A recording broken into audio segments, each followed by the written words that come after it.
सबसे पहले बात कर लेते हैं छत्तीसगढ़ की, जहां मुख्यमंत्री विष्णुदेव साय की अध्यक्षता में मंत्रालय महानदी भवन में हुई कैबिनेट बैठक में कई महत्वपूर्ण निर्णय लिए गए।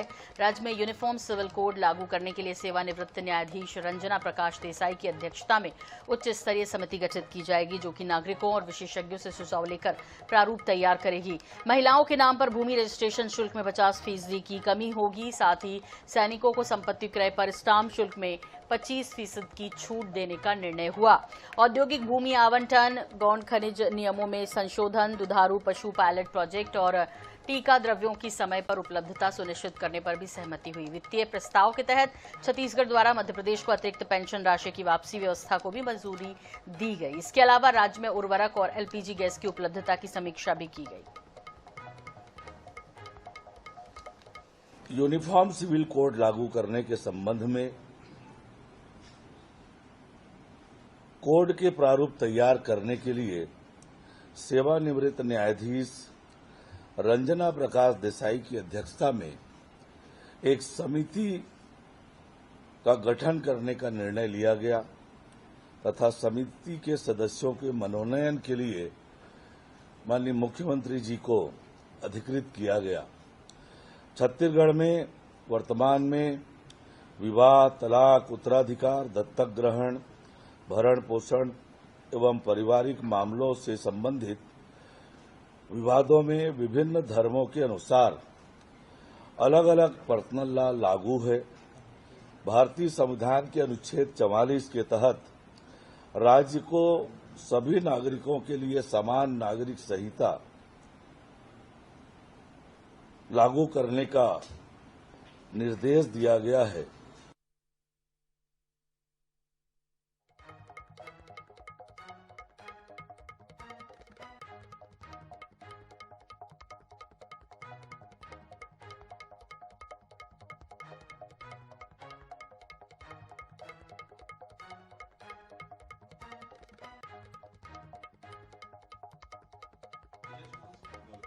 छत्तीसगढ़ में अब समान नागरिक संहिता लागू होने जा रही है। इसके लिए आज कैबिनेट की बैठक में महत्वपूर्ण फैसला लिया गया। इस वक्त विधि मंत्री गजेंद्र यादव जी हमारे साथ हैं, उनसे जानेंगे कि इस फैसले की आवश्यकता क्या थी और कैसे इसे धरातल पर लागू किया जाएगा।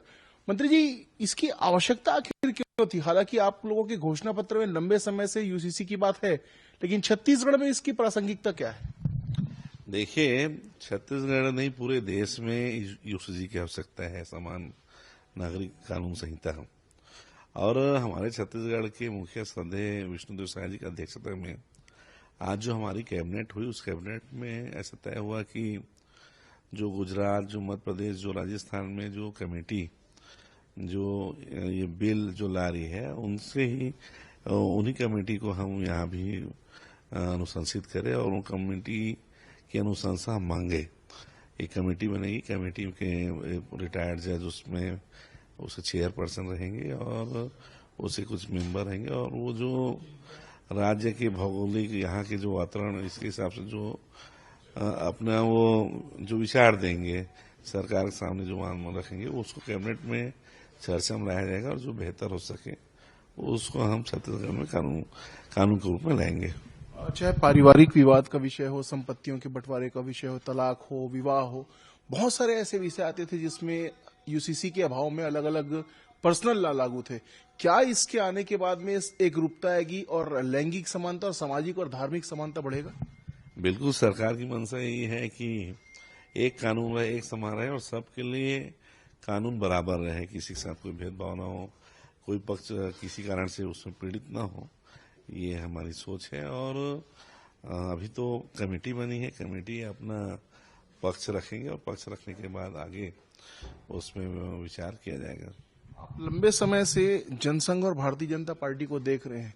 जिन बिंदुओं को, जिन वादों को लेकर लंबा संघर्ष किया गया, अब वो धरातल पर उतरते नजर आ रहे, चाहे वो राम मंदिर हो, 370 हो, यूसीसी हो। आपके लिए कितना महत्वपूर्ण है कि आपके कैबिनेट में रहते हुए इस तरह के फैसले हो रहे हैं, आप उसके भागीदार बन रहे हैं? कितना संतुष्टिपूर्ण है ये? देखिए, मेरे लिए तो बहुत सौभाग्य की बात है कि मैं इस ऐसे कैबिनेट का मैं सदस्य हूं जहां पे जो इस देश में बहुत आवश्यक है, ऐसे विचार, ऐसे नियम, ऐसे बिल अभी प्रस्तुत हो रहे हैं। ये मेरा सौभाग्य है कि मैं माननीय विष्णुदेव साय जी की सरकार में एक कैबिनेट के रूप में सदस्य हूँ। मेरा एक दूसरा सौभाग्य है कि मैं भारतीय जनता पार्टी कार्यकर्ता हूँ। भारतीय जनता पार्टी अपनी स्थापना में जितनी बातें जनमानस के पास कही, अयोध्या में राम मंदिर बनाना, देश से धारा 370 हटाना कश्मीर से, और समान कानून नागरिक संहिता, ये 3 हमारा मुख्य उद्देश्य था। आज कितना सौभाग्य है कि हमारे सामने 1992 में विवादित बाबरी ढांचा जो ढहाया गया, हमारे सामने बहुत सौभाग्य की बात है कि हमने लोगों को कार सेवा करते हुए देखा, हमने लोगों को रसीला पूजन करते हुए देखा, हमने बाबरी ढांचा विध्वंस को देखा, हमने कोर्ट के निर्णय को भी आते देखा। हम वो बहुत सौभाग्यशाली थे कि हमारे सामने कोर्ट के निर्णय के बाद हमारे देश के यशस्वी प्रधानमंत्री श्रद्धेय नरेंद्र मोदी जी ने भूमि पूजन किया, उसको भी हमने देखा। और हमारा सौभाग्य है कि हमने प्रभु श्री राम जी के भव्य और दिव्य मंदिर को भी बनते हम लोग देखे। ये हमारे लिए सौभाग्य, भारतीय जनता पार्टी कार्यकर्ता के लिए। हमारी कई पीढ़ियां गुजर गई, जीवन तिल तिल तर्पण किए जिन लोगों ने भारतीय जनता पार्टी को आज इतना विशाल वट वृक्ष बनाने के रूप में। आज एक एक कार्यकर्ता भारतीय जनता पार्टी के स्वप्नों को पूरा करने का काम देश में माननीय नरेंद्र मोदी जी के नेतृत्व में, प्रदेश में माननीय विष्णुदेव साय जी के नेतृत्व में हो रहा है। कश्मीर में धारा 370 हम हटाएंगे। जब बात आती थी तो संसद में ही कांग्रेस के लोग बोलते थे अगर कश्मीर को आपने छेड़ा तो देश में खून की नदियां बहेंगी। और आपने ही देखा कि देश के यशस्वी गृह मंत्री जी ने कश्मीर धारा 370 हटाने का बिल प्रस्ताव जलाया और पूरे देश ने उसको स्वीकार किया। कहीं भी देश के किसी भी भूखंड में एक खून की बहना तो नदियां बहना बहुत दूर की, एक खून का बूंद नहीं टिपका। ये है हमारे देश के यशस्वी प्रधानमंत्री माननीय नरेंद्र मोदी जी के नेतृत्व की सरकार, माननीय अमित शाह जी जैसे डिसीजन लेने वालों की क्षमता की सरकार है। और माननीय विष्णुदेव साय जी उसको और आगे बढ़ के जो केंद्रीय नागरिक कानून संहिता कानून है, समान अधिकार का कानून संहिता है, उसको हम छत्तीसगढ़ में ला रहे हैं। आज भी कांग्रेस कह रही है कि इससे जो छत्तीसगढ़ के आदिवासी हैं उन पर प्रभाव पड़ेगा, उनके अलग नियम होते हैं और अन्य जो समाज है उनके अलग नियम होते हैं। ये कांग्रेस के जो आरोप आ रहे हैं, तुरंत आपने फैसला लिया और तुरंत प्रतिक्रिया आई, उसको कैसे देखते हैं? देखिए, जो कांग्रेस के जो नेता हैं, अभी कुछ दिन पहले हमने स्कूलों में एक बैठक लिया, एक विचार हमने पूछा लोगों को कि पहले जो प्रार्थना होती थी वो प्रार्थना फिर से करे क्या, मंत्रोच्चार किए क्या। प्रदेश कांग्रेस कमेटी का जो अध्यक्ष सबसे पहले वो विरोध किया, तो हम उसको क्या माने?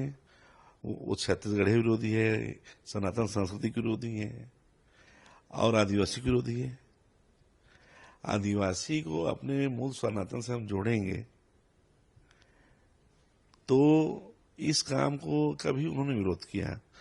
सारे अच्छे कामों का वो विरोध करते हैं। ये बहुत दुर्भाग्य की बात है कि भारतीय जनता पार्टी सरकार यहाँ के लोकहित में, यहाँ की जनता के लिए जो निर्णय लेती है, कांग्रेस कमेटी के लोग सिर्फ उसका विरोध करना सीखे हैं और विरोध का स्तर भी भूल गए हैं कि कौन से स्तर पे उनको विरोध करना, देश के विरुद्ध जाना, प्रदेश के विरुद्ध जाना, ये उनके आम बात है उनके लिए। ये दुर्भाग्य की बात है कि ऐसे कानूनों का वो कुछ आड़ लेके विरोध कर रहे हैं, जबकि हमारे यहाँ हमारे मुखिया ही आदिवासी समाज से हैं। वो थोड़ी चाहेंगे कि कोई किसी भी आदिवासी का अहित हो, बल्कि और हम चाहेंगे कि चूंकि हमारा नेतृत्व करते हैं माननीय विष्णुदेव साय जी हैं, या बहुत अच्छा काम हो आदिवासी क्षेत्र में, और काम हो भी रहे हैं। आज माननीय विष्णुदेव साय जी के नेतृत्व में हमारा छत्तीसगढ़ नक्सल मुक्त हो रहे हैं। आज कैबिनेट की बैठक में पूरे बस्तर के पूरे 7 जिलों के और 3 अतिरिक्त जिलों के जो पुराने हमारे नक्सल प्रभावित थे, मोला, मानपुर, खैरागढ़ का जो बकरकट्टा और गरियाबंद, इसका हम सब लोगों ने आज रोड मैप बनाया है।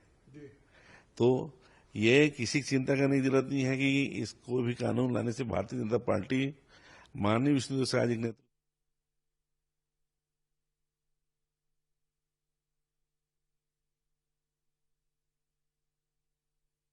यूनिफॉर्म सिविल कोड लागू करने के संबंध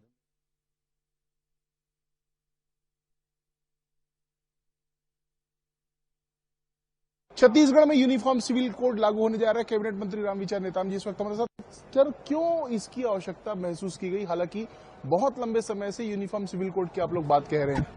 देखिए, हमारा जब घोषणा पत्र में ही 2023 के घोषणा पत्र में पहले रहा और केंद्रीय नेतृत्व ने निर्णय पहले ले चुका है, तो हम धीरे धीरे उस दिशा में आगे बढ़ रहे हैं।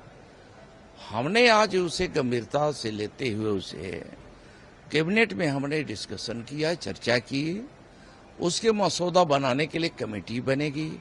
कमेटी का दौरा प्रवास होगा। विभिन्न प्रकार के जो भी औपचारिकता हैं उन सबको पूरा करने के लिए जो एक्सपर्टीज लोगों की टीम है वो टीम विचार करेगी और जब मसौदा लेकर के प्रारूप लेकर के यहाँ लाएंगे, इसके बाद हम चर्चा करेंगे और जो भी बाधाएं हैं उन बाधाओं को दूर करते हुए शीघ्र ही प्रदेश में हम लोग यूसीसी लागू करेंगे। छत्तीसगढ़ में क्यों ऐसी आवश्यकता महसूस हो रही? क्या ऐसे विषय हैं जिसको लेकर चिंता है? पूरे देश में इसकी आवश्यकता है, तो छत्तीसगढ़ अलग थोड़े है भाई, छत्तीसगढ़ भी हम उसी में। तो छत्तीसगढ़ में भी आवश्यकता और घोषणा पत्र में शामिल किया गया था और उसी दिशा में अब सरकार लगातार आगे बढ़ रही है। इस बात को रामविचार नेताम जी कहते हुए नजर आ रहे हैं। कैमरामैन मलकीत सिंह गिल के साथ गौरव शर्मा, 24/7 रायपुर।